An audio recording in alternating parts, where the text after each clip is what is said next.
home. We are WNST, AM 1570, Tassel, Baltimore. We are Baltimore positive. You know, when I began this video project about 10 years ago, I thought I'd have vanity. I thought I'd have makeup every night like Garceau did back in the 90s at Channel 2. But, I decided not to shave because I feel like it's All-Star break week. This guy's been out on vacation all week. I'm going to have to shave because I'm going to have to clean up because I'm going out to Eldersburg to 1623 Brewing on Wednesday. I'm really looking forward to the show on Wednesday, as well as Friday morning. We're going to be at Zeke's Coffee in Lauraville. Luke is back from vacation. He has a tan. I look 20 years older because I haven't shaved in a month. I don't think I've shaved since Wang Chung. It's been some winning, been some losing, been some Marlins, been some Mets. But I'll tell you one thing for sure, dude. And the thing with the last place team and watching how horrible the broadcasts have devolved into pandering and all of that. We're on the trade deadline. I'll just say this about the team. About once a week, maybe twice a week, they get really embarrassed. You know what I mean? Like this has been an embarrassing year just at the All-Star break and last place and where they are, and you can feel good or bad about it. But they sure do use a lot of position players to pitch. They almost get no hit a lot. They run the bases like a little league team. Yeah, I don't know. You didn't miss much being gone the last 10 days, even though they pick up a game or two, maybe. They won a couple of games in the middle of the week. Well, I mean, let's not downplay it. Play it. They won 6 of 7 at one point, and you go into Saturday of the Marlins series, and I think I even wrote this 3 weeks ago, I guess it was, when I looked at the final 6 series before the All-Star break, and I was trying to figure out a somewhat realistic, even if I wasn't necessarily believing that was going to happen, but a realistic path to say, okay, this is kind of what needs to happen if they're still kind of sort of in wild card content, or let me rephrase that. If they're kind of sort of hanging on the fringe of wild card contention, and then they come out of the second half and they have a good 10 days, and then you say, all right, what does the trade deadline look like then? They're certainly not going all in as buyers. There was never a scenario like that, but you could at least argue against selling off everything that isn't nailed to the floor as far as, talking about Staying pending the free course agents. would be the Right. word, right? And I looked at that, and it was 12-6, right? It was winning 2 out of 3 of your last 6, 2 out of 3 in each of your last 6 series. And if they had swept the Marlins, then they would have finished 12-6 over that stretch. Unfortunately, Saturday, they waste a great start from Trevor Rogers, who, especially in the aftermath of Kyle Stowers doing what he did on Sunday, you're at least happy with where Trevor Rogers is. I mean, I know it's only been 6 starts. He's been their best starting pitcher. I mean, he's been that good, and that's been a positive development Evan for Brown wanted them. to send him to the All-Star game Well, in the middle of the yeah, I broadcast mean, on let's Sunday. pump the brakes I about mean, anything like that. Jesus. I But mean, at I mean, that point, you might as well just be doing oh, Saturday. You might as well be Gordon Soley. I well, mean, at I that think point, I I mean, think it it's had to, but I think that had to do with the app. That had more to do with the context of the rookie pitcher for the Brewers that's going to the All-Star game after 5 starts, which is, that's where the genesis of that really was. But anyway, you look at this team, and I kind of go back to what I've been saying for several weeks now. Are they playing better than they did when they had a 7-23 stretch, which in the tail end of that is when Brandon Hyde was fired and Mansolino takes the job as interim manager. They've been better than that since then. They absolutely have been. But the problem is when you start like that, when you have a record where you're 18 games under 500 going into Memorial Day weekend, what do you think you're going to be the rest of the year, right? I mean, just because you're 18 games under through the first 7 or 8 weeks of the season, even if you like a team's potential or like their talent, or you're chalking it up to injuries or whatever, it doesn't mean that the pendulum swings in the opposite direction and you're going to go 18 over in the next 7 weeks, when right? you go 10 over and you still don't feel good about yourself. And that's the thing. So you look at this team. The very simple breakdown is this: they started 9-11. They had the absolute debacle on Easter Sunday, which started their stretch of going 7-23, which is Colorado Rockies like, which is 2018 through 21 Orioles like, and they buried themselves at that point at 16-34. And since then, they've gone 27-18. Now, I will point out, because this was something that was a pet peeve of mine that we were hearing the last 3-4 weeks. Remember, they had that stretch where they won 9 of 11. That included their 6-game winning streak. Problem is, after they won 9 of 11, and at that point they were 11 games under 500 going into that Sacramento, the A's series After in St. Sacramento. Louis, they beat up Yeah, on the that was Cardinals, right? June Yeah. 5th or whatever it was. They've gone 18 and 16 since then. That 9-2 stretch needed to be their springboard to just take off and be great. That's what they needed to do if they were really going to get back into this thing. And instead, it hasn't been horrible, but it's been middling. It's been 500-ish. And I think where I am with this team right now, as far as what I think they are from a true talent level standpoint, from a true performance level standpoint right now, beyond just looking at what their record is and they're 9 games under 500, mathematically they're buried. I think they're right now more of a 500-ish kind of a team in terms of how they've performed. And the problem is you can't erase that 7-23 stretch. You can't erase being 18 games under 500 on May 24th. And it just goes back to what we said at that point in time. They buried themselves and they haven't been able to get off the mat to the degree that they've needed to do anything but sell at the trade deadline. And I think these last 2 games, to bring it back to the here and now, what happened on Saturday, where I listened to the game my entire way home from the beach, and they had a chance to win. Trevor Rogers pitched great, and then the bullpen falters late, but they didn't score any runs. I mean, they were shut out. And then on Sunday, I mean, they just nothing went well. How right? many times they've been shut out? How many times you scored less than 3 runs? It's insane. Too much, right? too much. I mean, that's what you heard me complaining about through the first 7 weeks of the season, where I was just like, hey, look, I expected the starting rotation to struggle, especially if you're going to tell me Eflin was on the IL in addition to Grayson Rodriguez. Well, Rogers has saved their lunch this month. Rogers has been great. Charlie Morton's been excellent for the last 5 or 6 weeks, right? I mean, again, I'm not giving him a pass on what happened the first 6 weeks of his season, but he's been really good since then. And Dean Kramer's been way more good than bad since the first month of the season. Problem is, Sagano's gone the wrong way. Eflin, who began a rehab assignment Sunday, but we know how that's gone for him.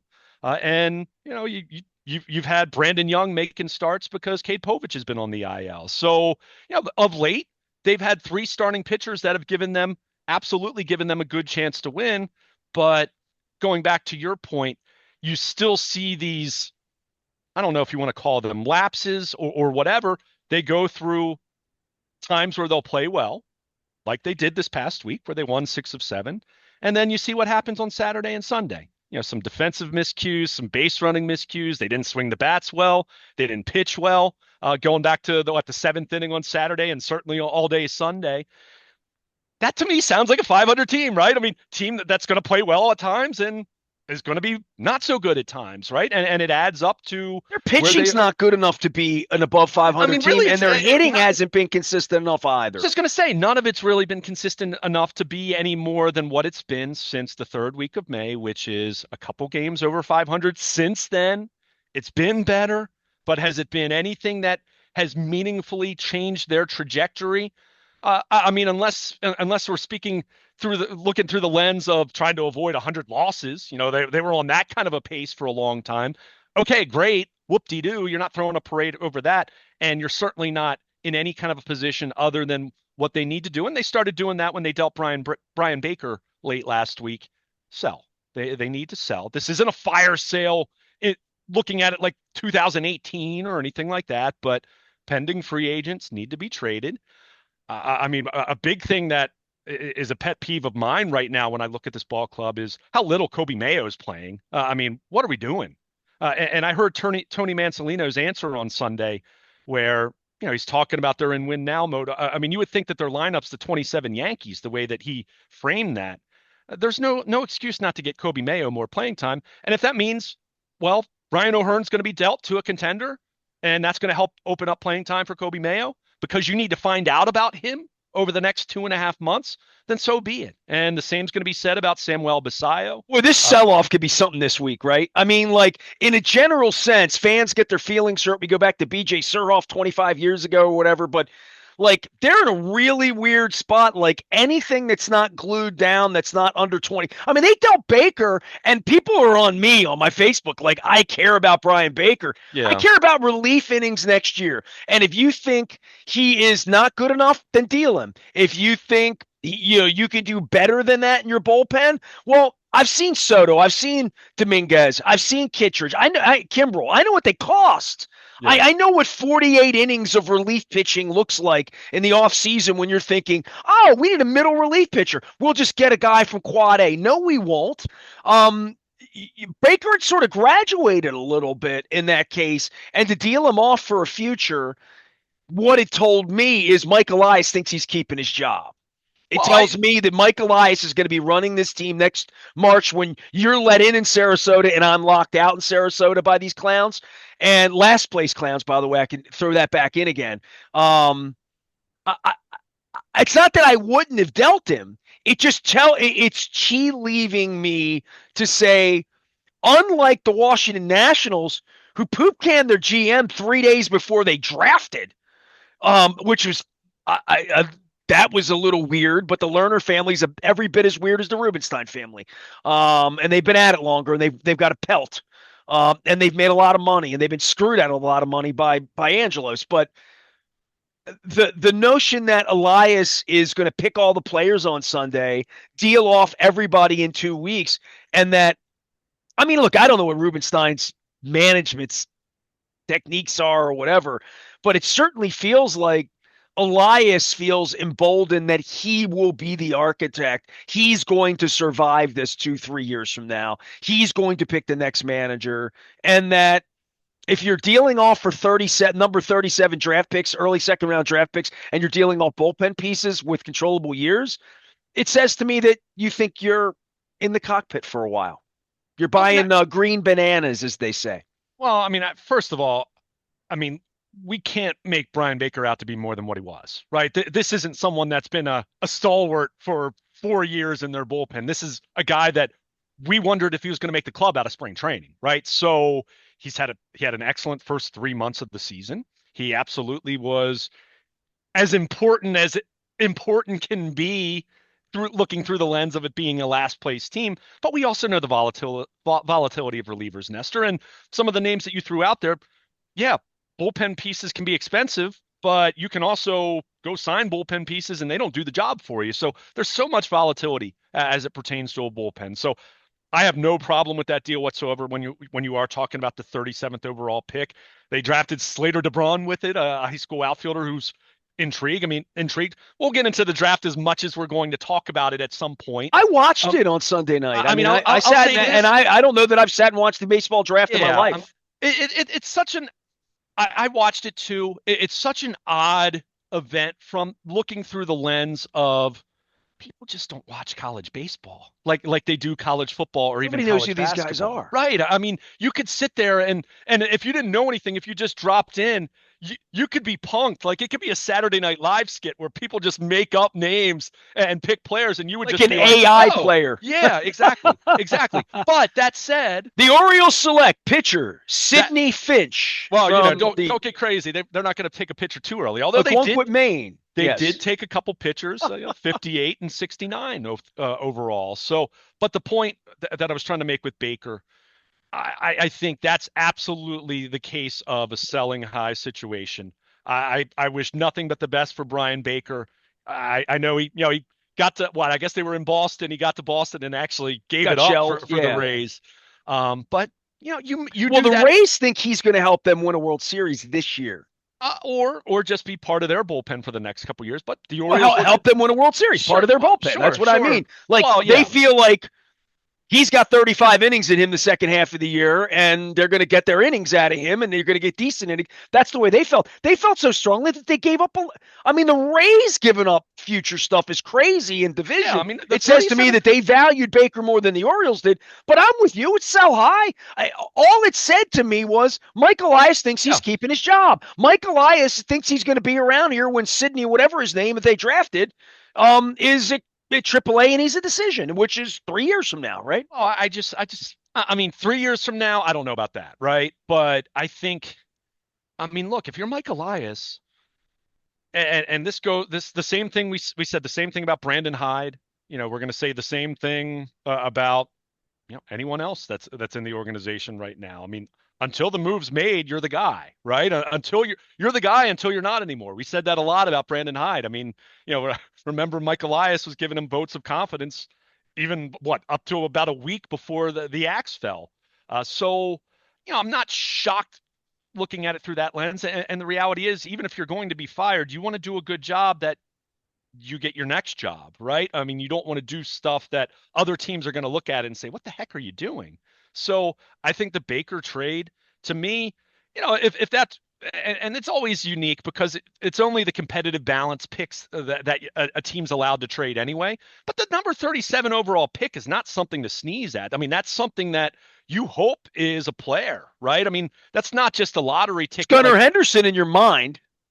sure, or Jordan Westberg, right, or the next Kobe You think Mayo. you got a shot to have a major league player. Sure, no question about it. So I think And Brian Baker is a major league player, by the way. So, he is. part of that for me is if you're going to sit and say, we're trying to win, we're benching Mayo, we're Yeah, trying to win, and then you deal off, one of the two or three relief pitchers you actually have that you might need over the next 90 days, it tells me yeah. you're a seller. And they Well, should be a seller. I'm not against even getting rid of right. Brian Baker. It was just, I'm trying to interpret what it Yeah. means. That's Oh, I all. gotcha. And I Well, think we're going to be interpreting a lot of what it means over the next 16 days because they're going to deal off five of these guys.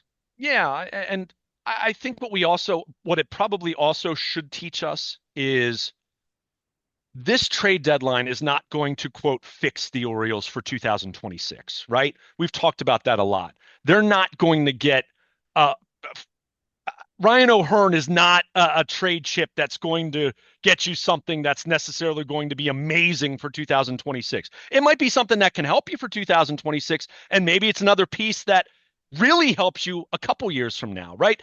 That's the kind of deal you're going to be looking at. You're not going to be looking at, you're not going to replenish your farm system with guys that are top 50 guys across the league in terms of prospects because Ryan O'Hearn and Cedric Mullins and, whoever you want to throw out there. If you can trade Sagano, if you can trade Eflin, Sir Anthony Dominguez, I think Dominguez with his stuff profiles that you can get something. It's not going to. These aren't going to be elite prospects that are going to be coming back. So I think the Baker trade, yes, I agree with you. It does speak to where Mike Elias is operating, certainly, at least in a responsible way that he's not trying to be a buyer on some kind of pipe dream that this team's going to sneak in as the third wild card. I think that's evident. But yeah, I think you kind of look at it and say, until he's told otherwise, whether ownership has definitively said it or not, and whether, if ownership definitively says it or not, what does that even matter, right? I mean, we talk about how votes of confidence are the kiss of death in sports when we're talking about GMs and head coaches and managers. But, to me, that was a appropriate, perfectly fine move to make. And if Slater DeBron ends up being a stud, then we're going to look at this and say, wow, that was smart to do for dealing. Let's call Brian Baker what he is, a middle reliever, a good middle reliever this year, but a middle reliever nonetheless. So I think that was a sell high kind of scenario. And yeah, I would be in agreement It's a with you. lot of value for a middle reliever. And if you feel like you're throwing in the towel on the For season, this season, I'm that's all fine. for it. Yeah, And if exactly. it's a deal you couldn't make on Monday morning because the draft pick happened on Sunday night. So, I mean, Exactly. I get that. And I'm okay with that. But it does say to me, Mike Elias feels safe. And I'll keep going back to that For at least anybody this that's calling offseason. for his head or thinks Rubenstein's going to fire him on October 3rd, I it's not being built that way. Let's put it to you Yeah. that way. Yeah. And again, I don't think this trade suggests that he's safe for the next 3 years or anything like that. But yeah, He I also would be, loves draft picks, and this is fun for him. yeah. This is the fun part of the job for And him. it's the part of the job that, look, we can talk about the pitching element and not drafting pitchers. As I said to you in one of our last conversations a couple of weeks ago before I was off of my respite, they have trended the last couple drafts of drafting more pitching than they had in previous years. And then that trend continued Sunday night when they take pitch, Joseph Jerwa, I think is the pronunciation, 58th overall, left-handed pitcher with, some intriguing tools, and then a right-handed pitcher, JT Quinn at Dude, six 69th foot overall. eight. I That mean, the kid from Michigan State, six yeah. foot eight. And again, look, I'm not going to sit here and say that I think that guy's going to be the next Tarek Skubal. Skubal was, I think, an 8th-round pick, right?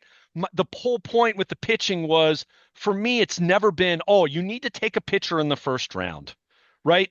But because I feel like if you force that, that's when you draft Brashad Perriman, right? That's when you draft Travis Taylor, right? I mean, we think about it like think about the Ravens with wide receivers in the first round over the years, right?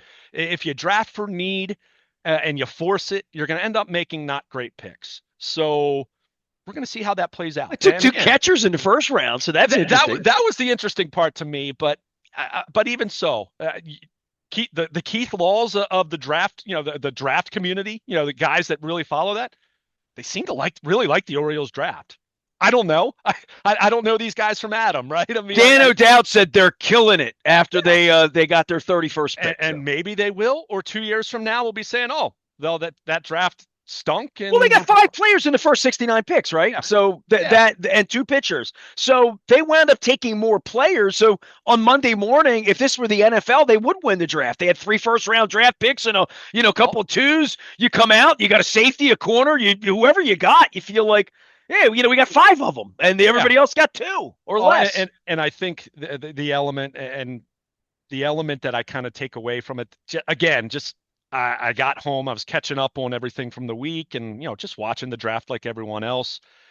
The comments that were being made by the pundits, right? And I am not a amateur draft pundit by any stretch of the imagination. I'm not pretending to be, but the pundits were making comments that reminded me of the types of things that NFL draft pundits say about the Ravens, looking at it through the lens of they got good value. Players that we thought were going to go earlier fell to them. I mean, I think Keith Law had Ike Irish as maybe the 2nd or 3rd overall pick in his last mock draft, and the Orioles get him at 19. I mean, good. That doesn't mean he's going to be a Hall of Famer, but that's good value as far as what here in mid-July. Well, this is where if Mike Elias were more personable and not an arrogant prick that apparently he is, you'd have a vibe about his excitement to say, we just didn't think he was going to be there. Like, There's no way I thought over the last 3 months that Ike Irish was going to fall to us at 19. I thought he would go 12 to the Brewers or 8. Like, whatever that is, sit and educate us. Sell us on your game. Yeah. Sell us on your game. Your stadium's empty except when you're giving away stuff. And I would actually say, and I don't mean this as a shot to you, Mike Elias has talked plenty about his draft picks and his farm system over the years. But it's most often come at times where the on-field major league product was so bad, going back to 19 and 20 and 21, that people weren't really paying attention at that point in time. So the time will come where he's gonna talk about these guys. I mean, Matt Blood was on a Zoom with the media late Sunday night talking about these guys. So they're excited. But no one's buying tickets because you drafted Ike Austin, right? Or Ike Irish, sorry. We're going to see. We'll see how these guys develop over the next few years. But yeah, all of this, whether we're talking about the Baker trade, how they proceeded in the draft. I mean, this draft, the first 4 picks that they made that weren't pitchers, which, the Keith Laws of the baseball draft community really liked, but fans said what? They didn't take a pitcher. And I understand that to a point, but at the same time, you can't force it, right? You never should force it with the draft. We've talked about that so much with the Ravens over the years. The reason why the Ravens are the Ravens is because they haven't forced it over the years with the draft, by and large, right?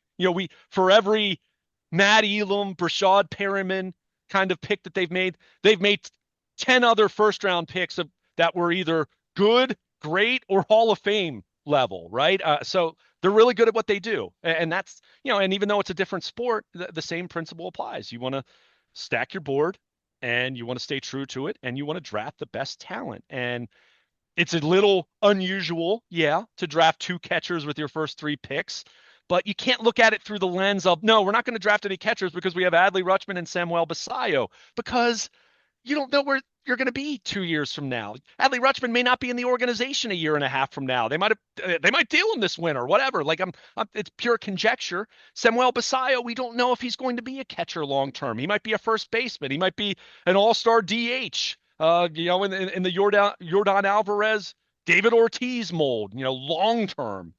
So you draft guys that you think have profiles that are going to translate, and you need to develop. I have more issues right now, more concerns with the Orioles from a development standpoint, more so than necessarily a talent identification standpoint. And you know why? A perfect example is Kyle Stowers in Miami right now, right? Why couldn't he do and unlock what he's done in Miami? Why couldn't he do that in Baltimore? Now, part of it was there wasn't an easy path to playing time, but there also was some development pieces there, right? We're seeing that now with Heston Kjerstad, who's back in AAA and has struggled as he's trying to make adjustments. And Kobe Mayo, who can't find the batter's box. Yeah, and so for me, I kind of look at it more so that I don't necessarily have major problems with who Mike Elias has drafted, whom he's drafted.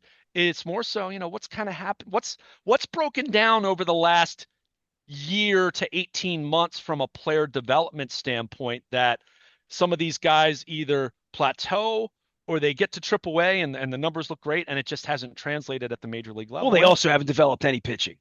Well, that's the story. The story of this organization right now is the pitching they developed has been hurt or they haven't developed it. Yeah, and at that point, that's why they're losing. I don't think it's because Gunnar Henderson's having a little bit of an off year that still feels like an all-star year, or that Westberg's been hurt, or the Cowser's been just okay or whatever. I think without the pitching, because the hitting, I think the hitting would have been better if the pitching were better. I mean, I think part of this is just, they got shut out again on Saturday, you mentioned, and then Stowers goes and really embarrasses them on Sunday. I mean, really puts an exclamation. Good for him. What a performance. And I know you like him a lot, so really nice kid. Really, he's easy to root for. I mean, I will say this, and I don't think too many Orioles fans have any ill will towards Kyle Stowers whatsoever. They wish he was still in Baltimore.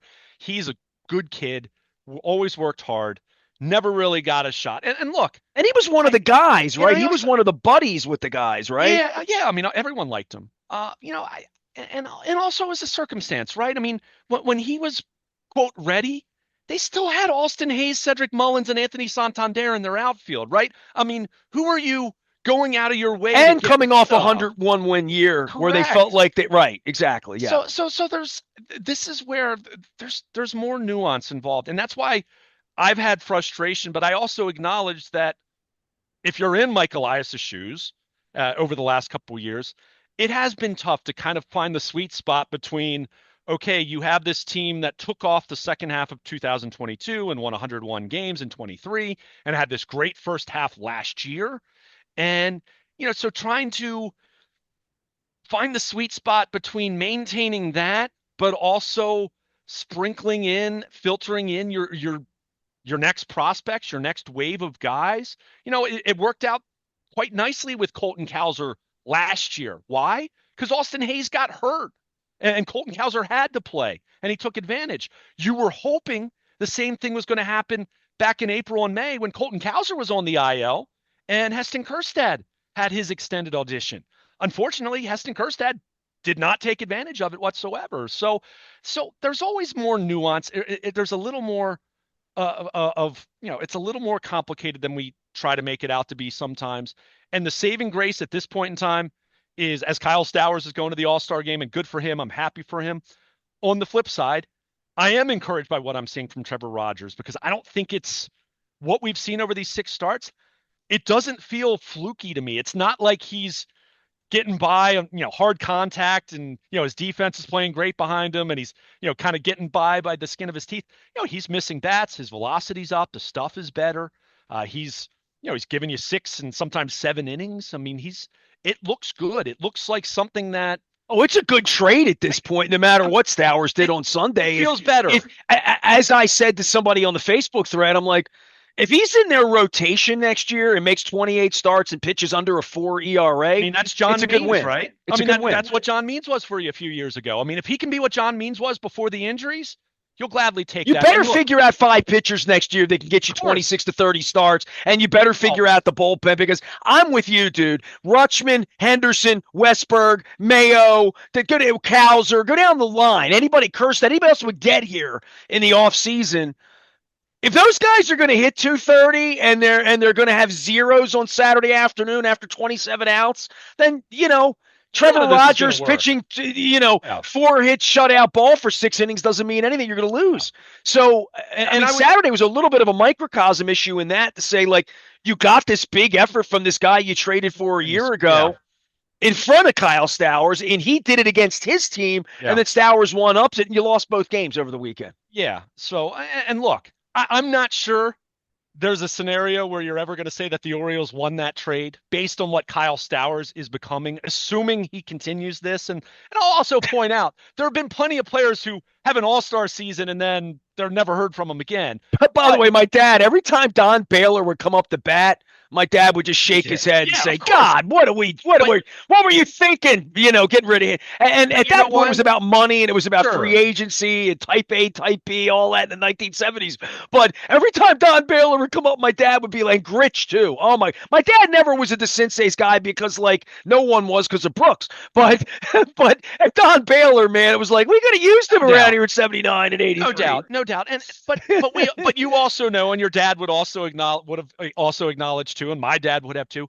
Every team has some of those, right? Every team has some players that they traded away that it ends up not Every working time out for them. Scott McGregor and Rick Dempsey, Yeah, did what they did, the Yankees I really mean, shouldn't have given them away. look at Ryan O'Hearn for the Orioles. After the Royals tried to develop He him and was their have Keston Kerstat, right? Literally, right? he was never like an elite prospect, but he was a guy that they thought was going to be an everyday like regular for them, and it never worked out, right? I mean, look at the Angels looking at Kyle Bradish before Tommy John. I mean, Kyle Bradish was one of what 4 or 5 pitchers they dealt for Dylan Bundy, who didn't do anything meaningful for the Angels, right? I mean, so every team's going to have stuff like that.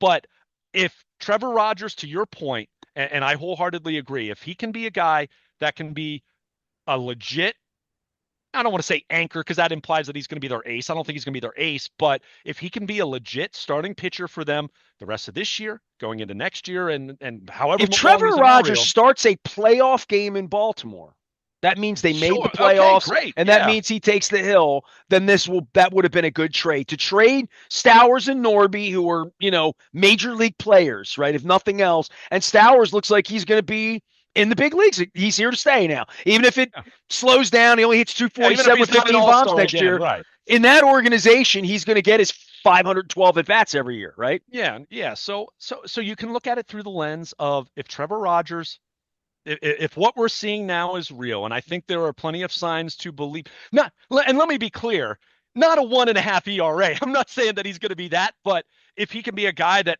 is a 3 something ERA of the rest of this year and next year, and however long after that, if however long he sticks around, then I think you look at that trade much differently through the lens of okay, you give Miami the nod because Kyle Stowers, all-star outfielder, but you did get Trevor Rogers, and even though his initial time with the Orioles didn't work out well, He looks like Dallas Keuchel right now for 5 minutes with the Astros, right? well, Like what's crazy? I mean, you look at it, and again, it's only been 6 starts, but if you look at some wins above replacement, things of that nature, he's been their best starting pitcher, right? I mean, that's how good he's been. So, again, I get it. It's no fun seeing Kyle Stowers hit 3 home runs and have 5 hits against the Orioles on Sunday when you're looking at it through that lens and knowing how little Trevor Rogers had done, not how little, nothing he had done to help the Orioles until last month. But a trade shouldn't just be judged solely on the first year. Just like we're not going to judge these draft picks solely on where Baseball America rates them right now, because that's not worth anything in the big picture. So you have to see how it plays out. And the good news is, Trevor Rogers looks like someone that can really help them next year. And you're hoping that, whether that projects as number 2, number 3, number 4 starter, whatever, it feels like he's going to be in that starting 5. And if he is, then not that you're going to do cartwheels over the Kyle Stowers trade, but it's at least a little more palatable, right? You can at least look at it and say, all right, yeah, they whiffed on Kyle Stowers, and they need to learn from that. And that's why that's kind of the genesis of some of my frustration right now, seeing how they're handling Kobe Mayo, who actually had a pretty nice, decent month of June and has barely played in July. So to me, it's more so, all right, learn from what happened with Kyle Stowers, right? You can't change it, but learn from it and figure this out. Clear the deck here a little bit with trading O'Hearn or trading Mullins, and that puts Cowser in center field, and that puts someone who might be DHing into the outfield, and then you could DH Mayo, whatever. You got to find out, right? These next 2.5 months are not going to be about the Orioles trying to sneak into wild card contention. They're gonna sell off, right? They need to find out about these guys. They need to see Trevor Rogers do this, continue to do this for the next 2.5 months. They need to see Kobe Mayo look the part of someone that you say, hey, maybe we're not just going to hand him 160 starts next year, but we feel good enough to say he's going to be on our roster and he's going to have the inside track on being our starting first baseman, because we're probably going to non-tender or trade Ryan Mountcastle at some point between now and spring training next year. But you need to find out. You want to get Samuel Basallo here by August, third week of August, and let him play for 4 or 5 weeks. Catch a couple times a week, play some first base, DH. So again, that's where, to me, trading Ryan O'Hearn is as much about clearing some runway for some of those things as it is whatever you're going to get for him. And, if it all shakes out that Ryan O'Hearn, who's going to be a free agent, is available in the offseason, and you can try to re-sign him if you want to, right? If you think he's that important to you. They did it with Mike Bordick 25 years ago. That scenario does exist if you think it's going to be that important. But for me, I'm hoping that Kobe Mayo playing every day looks the part of a guy that you say, all right, this season stunk. This season was a disappointment, but he's trending up as the year goes, winds down. In the same way we're talking about Jordan Westberg, who, say what you want about the hand injury and sliding headfirst in the second base and all that, but since he's been back from the hamstring, Westberg's been fantastic at the plate, right? I mean, he's looked much more like the all-star that he was last year, so that's been good to see. Gunnar Henderson's been way better over the last 5 or 6 weeks compared to what he was the first 2 months of the season. We're going to see about Adley Rutschman, who, hopefully is going to be back not too long after the All-Star break. Well, let's break and come back, because there's a lot of players to go through here. Oh, sure. Luke has been gone a week. Luke has a tan. He's in Wildwood. I have a silver beard because I haven't shaved since Wang Chung, I feel like, or maybe since the Heritage Fair. Luke can be found at Baltimore. Luke, anywhere the internet travels. I can be found this week in 2 places. It's going to be in Eldersburg out at 1623 Brewing on Wednesday. Luke, there was a little concert held. I know you were barely alive back on July 13th, 1985. It was the 40th anniversary of Live Aid in Philadelphia. I attended that show. My friends, Richard and David Abrahams, were 2 of my best friends in the whole world in 1985. They flew over to London together as brothers and went to Live Aid. They're going to bring their trinkets. I'm going to bring my trinkets. We're going to meet at 1623 Brewing. Also going to be joined out at 1623 Brewing by some other rock and roll friends. John Allen from Charm City Devils and Stone Horses, but more importantly, Child's Play is going to join me out there for a beer as well. On Friday, we're waking up early in the morning. We're going to be at Zeke's Coffee. Dan Rodricks is going to be joining us. Kevin Colliher, who is Cal, the fired cartoonist, political cartoonist from the Baltimore Sun, working for the Smith family. So going to be an interesting morning, a coffee down at Zeke's Coffee on Friday. Rasig will also be with us, another former Baltimore Sun employee. All that brought to you by our friends at the Maryland Lottery, Back to the Future scratch-offs. I got to get some new scratch-offs because we're about this close to getting the Ravens scratch-offs coming in a couple of weeks in Ravens season. I don't want to bring that up with Luke because that's a whole different segment. That Ravens training camp opens next week. So this week, next week, what do we got? We calling it? You calling it this week or next week? Next week. The 22nd. You'll feel better about it. Yeah. All right. Well, it's almost this week. It's a week away. I am Nestor. He is Luke. Stay with us. We got a lot of baseball around here. It's All-Star break week. I have found some cool old stuff that I've also played, and also some really cool new stuff. We had a great visit with Johnny O last week, our congressman out of Costas and Timonium. Also had a great visit last week all around with the DePasquale's family and sausage and fun and Pete Coringi. It's been a big week around here. I'm Nestor. He's Luke. Stay with us. He's back. We got last place baseball and All-Star game to talk about and all that good stuff. We're Baltimore positive.